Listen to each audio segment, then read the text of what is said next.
Hey guys, Demolition34 here, back for the review. I have Transformers Universe Ironhide. Now, before we get on to the review, I just want to say that I apologise for the kind of crummy lighting. The lighting's probably not right, and Ironhide's red will probably look a little bit different on camera, just because Ironhide's sort of red that they use for the figure does not film well. I've tried this in a load of different places to film, different review spaces, but this red just doesn't like to be filmed and look good. So I do apologise for that. But anyway, on to the review.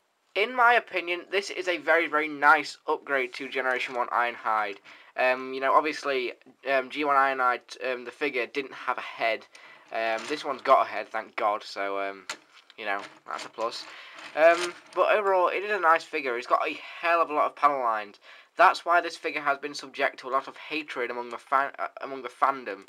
But I really don't think it's that bad. I do kind of enjoy this figure. He has some nice paint apps along the grill. He's got this kind of bar. I can't remember what these are called.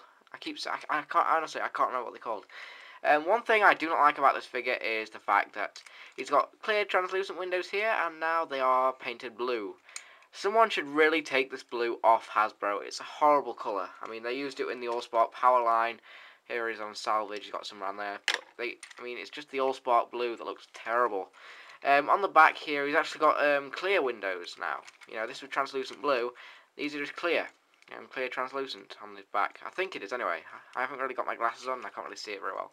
Anyway, on the back it looks okay. It's got translucent blue lights. Has the Oregon license plate. And that is about it. I really don't like how the silver, it's got all the panel lines in there, so it just breaks up, and it doesn't look that good.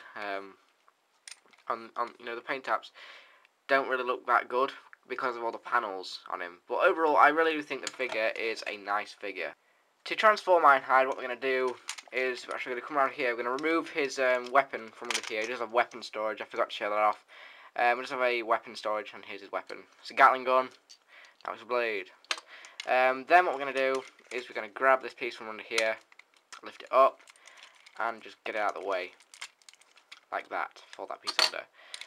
Then what we're going to do is we're going to take these pieces, just lift them up, like that.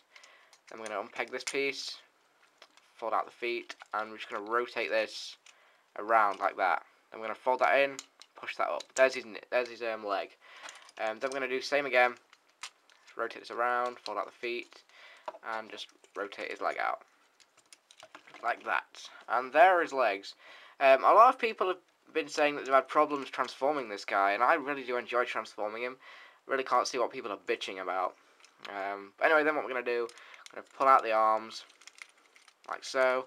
I'm going to rotate them up here, like that. Fold out his hands. Then what we're going to do, take these wheels, just fold them up and round. And we can fold the arms down. In fact, no, fold them down, like that, not the other way. So, and there are his arms.